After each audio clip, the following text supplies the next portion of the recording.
Hello and welcome to my YouTube channel economics for everyone. Last time हमने discuss किया था 12th macroeconomics का budget, उसका introduction discuss किया था। In these we already discuss that how the revenue will be how revenue receipts and all that will be allocated and objective of the budget we already discuss about कि कोई भी country का एक objective क्या होता है। When ever the government is framing the policy eight that time एक government का एटीट्यूड भी दिखता है, सब्सिडी कितना डिक्लेयर करती है सरकार, तो वो सब पूरा का पूरा एक जो है वो बजट के ऊपर से जो है वो एक अंदाज़ा निकलता है कि कंट्री का एक ग्रोथ कितना होगा। समटाइम्स व्हाट हैपन कि सम पर्टिकुलर इकोनॉमिस्ट प्रिडिक्ट कि इंडिया का इकोनॉमी जो है वो किस तरह से आगे बढ़ेगा। वर्ल्ड लेवल पे प्रिडिक्शन होता है, वर्ल्ड बैंक का रिपोर्ट आता है, ओके आपने बहुत बार पढ़ा होगा न्यूज़पेपर में। तो वो प्रिडिक्शन किस बेसिस पे आता है, that is also in that one particular parameter is the budget. एक पैरामीटर नहीं लेकिन वो बहुत ही इंपॉर्टेंट जो है वो बजट होता है कि 70 to 80% बजट को देख के इमीडिएटली दिखता है कि गवर्नमेंट क्या करना चाहती है।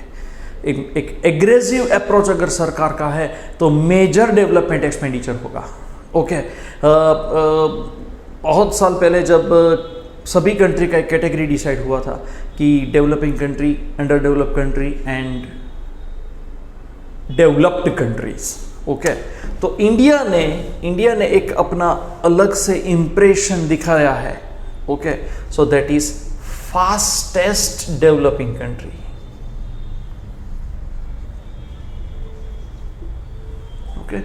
Fastest developing nation.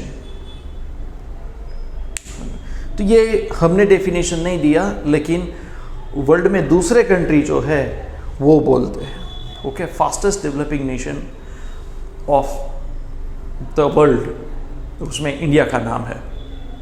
तो क्यों भाई, ऐसा क्यों? बिकॉज मेजर डेवलपमेंट एक्सपेंडिचर हो रहे हैं भाई इंडिया में, मेजर डेवलपमेंट एक्सपेंडिचर्स हो रहे हैं।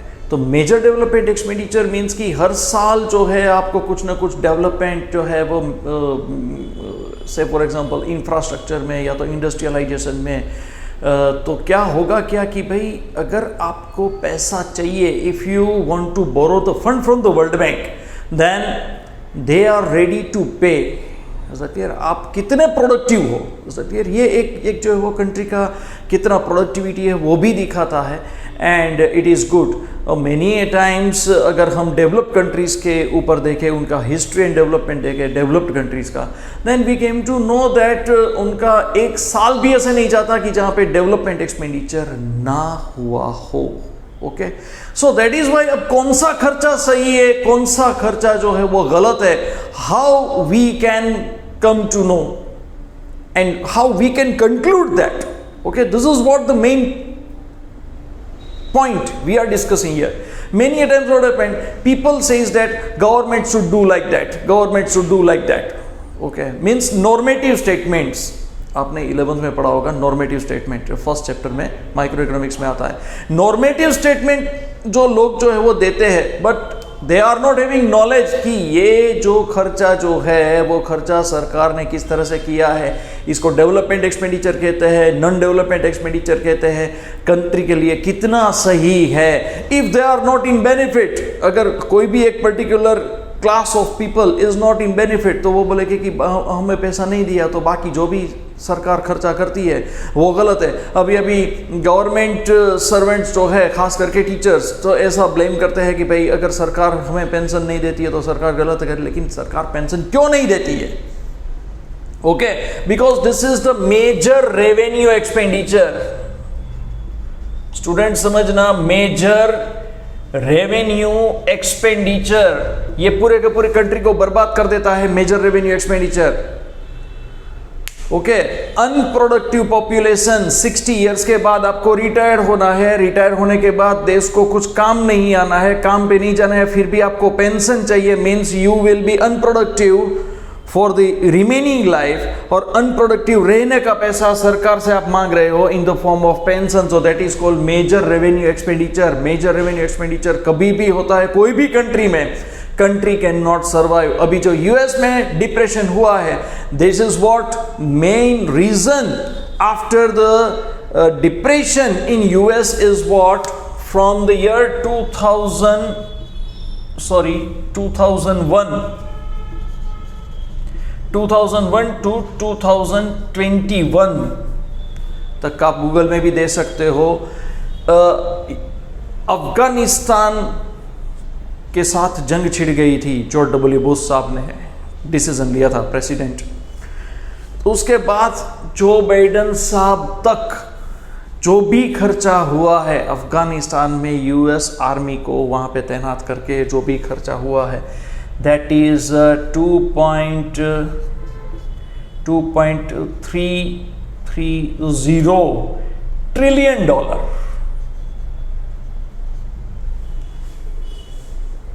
मीन्स 2,30,000 करोड़ रुपए से भी ज़्यादा इतना पैसा खर्चा हुआ है।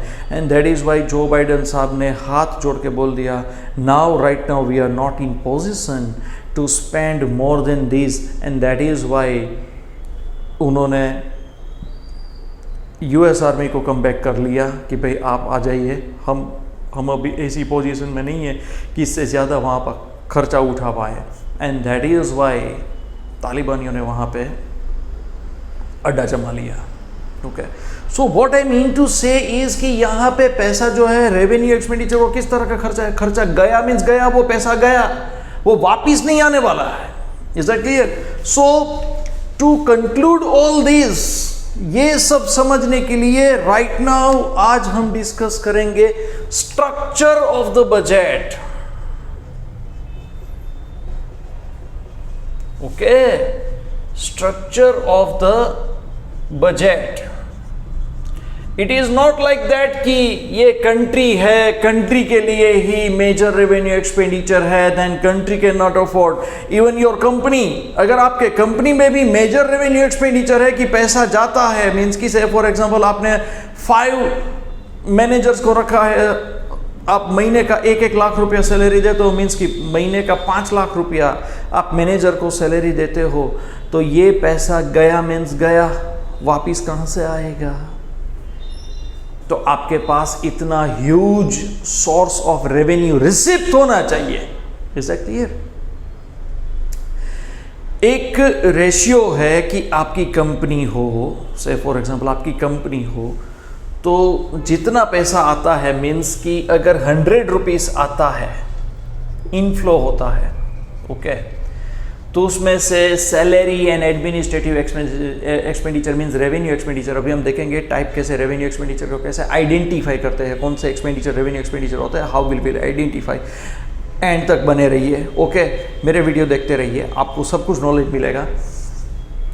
और इनफ्लो अगर 100 रुपीज़ का है तो आउटफ्लो जो है, आउटफ्लो 70 रुपीज से बढ़ना नहीं चाहिए। Is that clear? अगर 100 रुपया आता है तो 70 रुपीज जो है वो आउटफ्लो होगा, तब तक अच्छा है।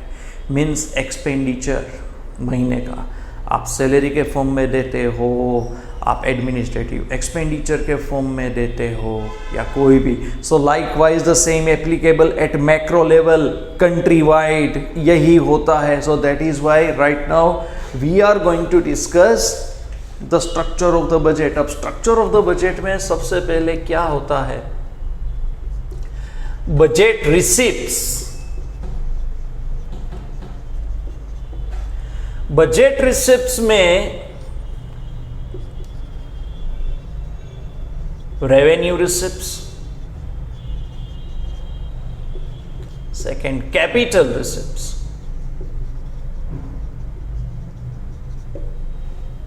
Okay, then budget expenditure. उसमें revenue expenditure and capital expenditure, okay. सिर्फ अभी इतना याद रखो, ओके। अब किस तरह से क्या डिवाइड होता है, ओके। अब सबसे पहले यहां पे देखते हैं हम रेवेन्यू एक्सपेंडिचर। तो रेवेन्यू एक्सपेंडिचर में first tax receipts, sorry revenue receipt, sorry revenue receipts, ये हमें देखना है, एक्सपेंडिचर नहीं, रेवेन्यू रिसिप्ट्स। रेवेन्यू रिसिप्ट्स में tax receipts,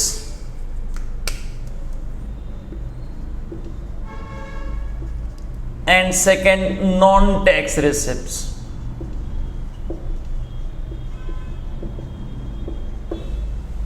okay, budget receipt, revenue receipt, capital receipt, budget expenditure, revenue expenditure, capital expenditure. यहां पे देखते हैं रेवेन्यू रिसिप्ट, रेवेन्यू रिसिप्ट में tax receipt and non tax receipt. अब टैक्स रिसिप्ट में क्या होता है कि जो भी टैक्स गवर्नमेंट डालती है, whatever tax government levied on general people, so तो वो टैक्स जो है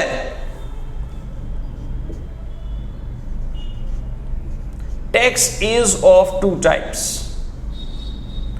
direct tax and indirect tax. Direct tax में income tax, wealth tax and corporate tax, ये सभी टैक्स जो है वो डायरेक्ट टैक्स में आते हैं। इनडायरेक्ट टैक्स में जीएसटी, ओके, मीन्स कि अगर किसी एक के ऊपर डालते हैं तो that particular tax will be pass on to final consumer, that is called indirect tax. Direct tax means जिनके ऊपर टैक्स डाला है उन्हीं को वो पे करना है। This is the fix obligation on the particular person कि अगर उनके ऊपर टैक्स डाला है तो उनको ही पे करना है सरकार को। अब इसके कैरेक्टरिस्टिक्स और फीचर्स क्या है टैक्स के, that there is no any right proportion that if this much of tax revenue government will generate then this much of social welfare will be done by the government. ऐसा कोई fix portion नहीं है कि इतना tax डाला तो इतना social welfare सरकार करेगी, नो। क्योंकि बहुत सारे ऐसे खर्चे होते हैं जहां पे रेवेन्यू डिवाइड होता है। जैसे क्लियर, पूरे कंट्री को चलाना है। हमने फर्स्ट वीडियो में देखा, इस चैप्टर के फर्स्ट वीडियो में देखा दैट कि डिफेंस में कितना खर्चा जाता है, कि कितना पैसा जाता है, और पूरे कंट्री के एडमिनिस्ट्रेशन में कितना खर्चा जाता है। ओके, पोर्शन, तो बजट पूरा जो है वो पोर्शन होता है, पोर्शन में होता है। तो direct tax, income tax, wealth tax, corporate tax, indirect tax, that is GST. And whatever amount government is generating from this tax, it is used for the social welfare, economic welfare and economic development of the country। जहाँ पे अगर गरीबी घटानी है, सरकार को अगर देखता है कि भाई गरीबी के आंकड़े ज़्यादा है, तो if the government wants to reduce the poverty, then what government will do? Government will try to provide maximum benefits through the PDS system, public distribution system के जरिए। फिर एम्प्लॉयमेंट अपॉर्चुनिटीज़ के लिए स्मॉल बिजनेस को develop करेंगी, promote करेगी, so that whatever employment generation होगा। Likewise subsidies provide करेंगे स्मॉल स्केल इंडस्ट्रीज को। So this is what the whole system is. इस तरह से पूरा मैनेजमेंट जो है, फाइनेंशियल मैनेजमेंट है, वो चलता है। This is what the structure we discuss in brief.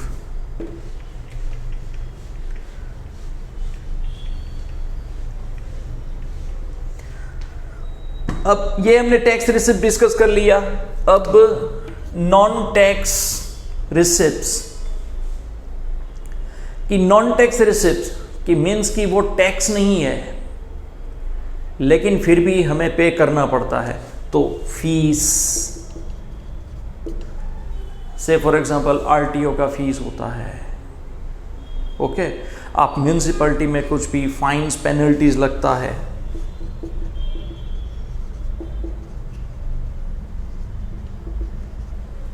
Police जो है कभी भी व्हीकल जो है, व्हीकल में कुछ ना कुछ करके वो पैसा लेते हैं, तो वो fees, fines, penalties.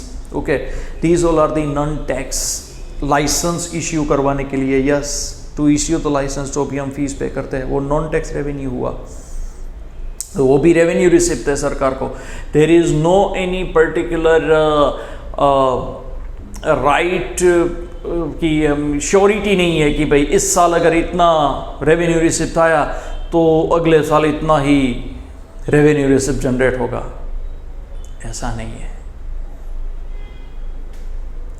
So to meet the whole expenditure in the country में expenditure meet करने के लिए government will also plan to generate revenue by levied the tax. और वो टैक्स इस तरह से लेविट करते हैं, टैक्स इस तरह से लेविट करते हैं कि that should not be burden on general people. General लोग जो है उनके ऊपर वो बर्डन नहीं होना चाहिए, मिडिल क्लास के ऊपर बर्डन नहीं होना चाहिए. Is that clear? So this is what the rationality, ये एक रेशनैलिटी होती है. सरकार जो है जब भी सोचती है, at that time they keeping all that factors in view. तो now come to the point, fees, fines, penalties, then एस्चिट,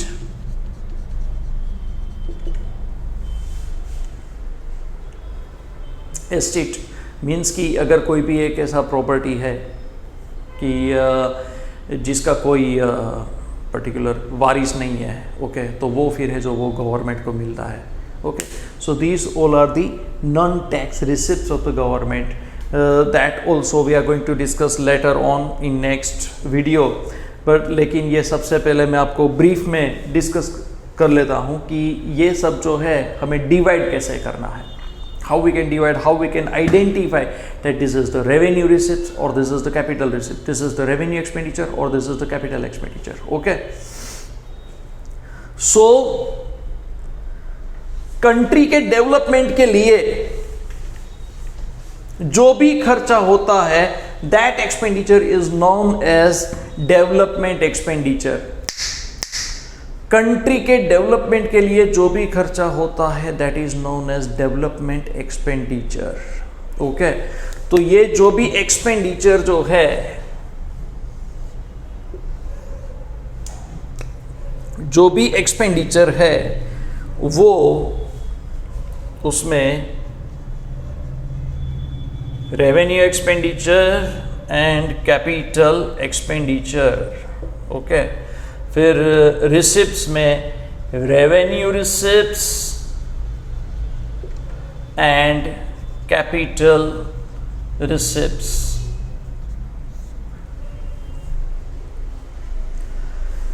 the expenditure which affect asset and liability status of the government.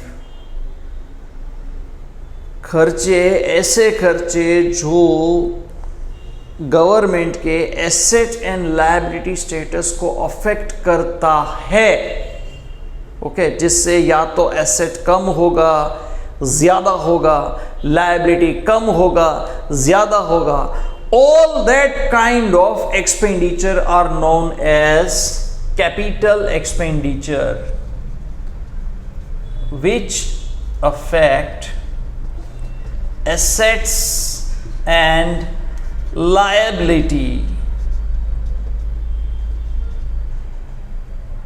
status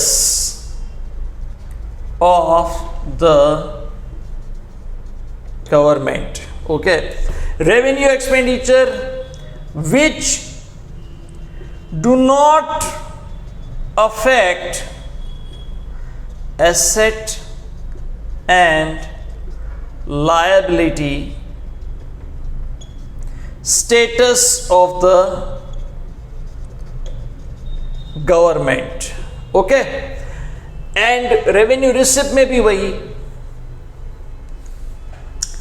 capital receipt या expenditure में अगर वो affect करता है, okay, तो वो capital हुआ. अगर अफेक्ट नहीं करता है एसेट एंड लायबिलिटी स्टेटस को तो वो रेवेन्यू हुआ. Is it clear? यहां पे receipts which do not affect asset and liability status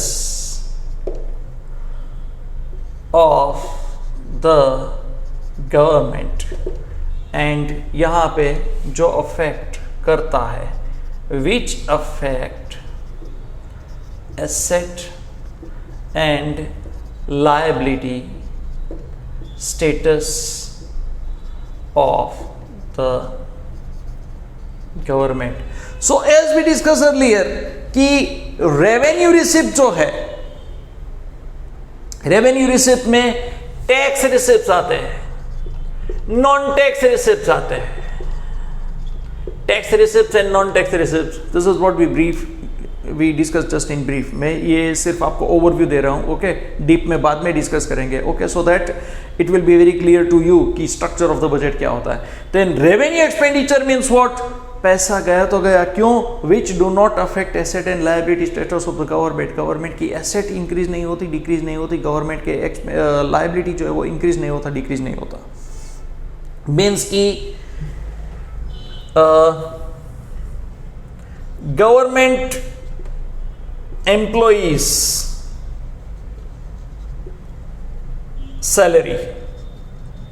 salary of government employees वो रेवेन्यू एक्सपेंडिचर में आता है. पैसा गया तो गया, वापिस नहीं आएगा, ओके. देन आफ्टर गवर्नमेंट अगर सब्सिडीज डिक्लेयर करती है, ओके, तो वो पैसा गया तो गया, वापिस नहीं आएगा, ओके. इस तरह के खर्चे जो है वो रेवेन्यू एक्सपेंडिचर में आते हैं. Capital expenditure, the most important, capital expenditure कि जिसके ऊपर जो है वो कंट्री का डेवलपमेंट डिपेंड है. which affect asset and liability status of the government. Okay, खर्चे करते हैं सरकार जो है वो खर्चे करती है. ऐसे फॉर एग्जाम्पल ये रेवेन्यू एक्सपेंडिचर में हमने जो देखा कि गवर्नमेंट एम्प्लॉय सैलरी, सब्सिडीज. फिर मेजर रेवेन्यू एक्सपेंडिचर कहाँ पे होता है? वॉर में, ओके. एक आपको थोड़ा हिस्ट्री मुझे याद आया, मैं बता देता हूँ, यहाँ पे डिस्कस करना चाहता हूँ so that it will be very clear to you. And वो इंटरेस्टिंग भी है कि 1947 में वी गॉट इंडिपेंडेंस, हमें इंडिया को आज़ादी मिली, कि हमारे जो भी क्रांतिकारी है उनका तो सहयोग है ही, उसमें उनका ही योगदान है, बलिदान है, वी रिस्पेक्ट. लेकिन एक ब्रूटल ट्रुथ जो है वो ये भी कहा जाता है, मैंने टाइम्स ऑफ इंडिया के आर्टिकल में पढ़ा था कि ब्रिटिश कंपनी के पास first world war and second world war के बाद भारत देश को चलाने का पैसा नहीं था. तो वॉर में इतना सारा खर्चा हो जाता है, दैट इज़ वाई उन्होंने सोचा कि भाई इस देश को उनके हवाले छोड़ दो, ओके. तो वो भी एक डिसीजन था. So likewise this is what we discuss, अभी हमने यूएस के बारे में भी डिस्कस किया, ओके. तो ये एक रेवेन्यू एक्सपेंडिचर जो है it kill the country entirely. Economic condition जो है वो डाउन जाता है कंट्री का. Now we turn on our topic, capital expenditure. So major capital expenditure अगर होते हैं तो उसमें क्या होता है? Development expenditure.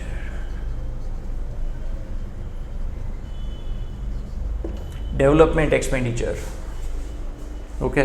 से फॉर एग्जांपल एजुकेशन के पीछे खर्चा होता है, ह्यूमन डेवलपमेंट हुआ, ओके. एजुकेशन के पीछे खर्चा हुआ, इंफ्रास्ट्रक्चर के पीछे खर्चा हुआ, इंफ्रास्ट्रक्चर, तो वो भी कैपिटल एक्सपेंडिचर है. अगर से फॉर एग्जांपल गवर्नमेंट ने डैम्स बनाने के लिए कैन बाटवा का पूरा प्रोजेक्ट है. कैन बाटवा आप गूगल में सर्च कर सकते हो.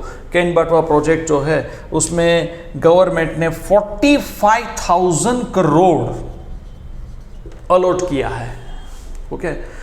You just go through this and इसके ऊपर आप प्रोजेक्ट भी बना सकते हो. कैन बाटवा के ऊपर इंफ्रास्ट्रक्चर का बहुत ही बढ़िया प्रोजेक्ट बनेगा, ओके. 45,000 करोड़. तो ये क्या है? कैपिटल एक्सपेंडिचर, ये मेजर डेवलपमेंट एक्सपेंडिचर हुआ, ओके. तो इससे होता है क्या कि सरकार का ये जो खर्चा जो है, लोग ऐसा बोलते हैं कि सरकार इतना सारा खर्चा करती है, हमें पैसा नहीं देती. लेकिन भाई ये कंट्री के डेवलपमेंट के लिए है. अगर ये खर्चा नहीं किया तो इकोनॉमी आगे नहीं बढ़ेगा, ओके.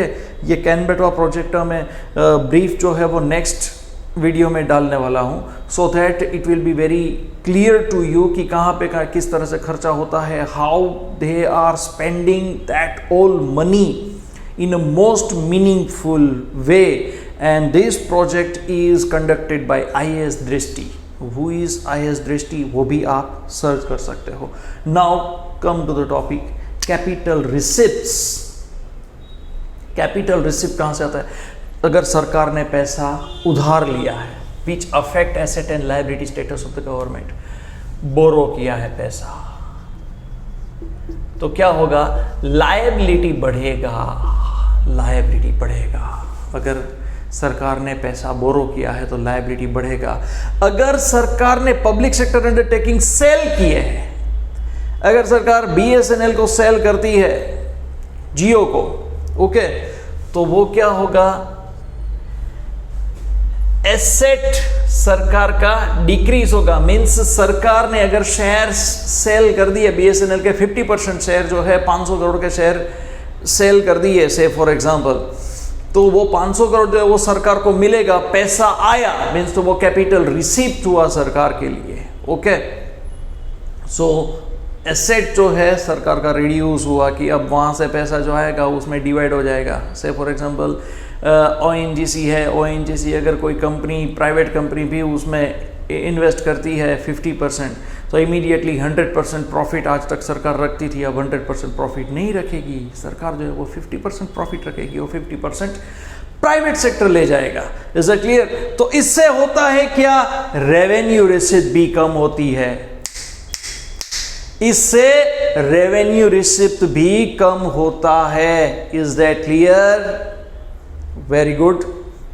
और अगर इसमें आपको कोई भी डाउट है तो आप कमेंट्स में लिख सकते हो. नेक्स्ट लेक्चर में मैं वो डाउट क्लियर करूंगा. ओके, आज के लिए इतना ही. मिलते हैं फिर छोटे से ब्रेक के बाद. Thank you very much.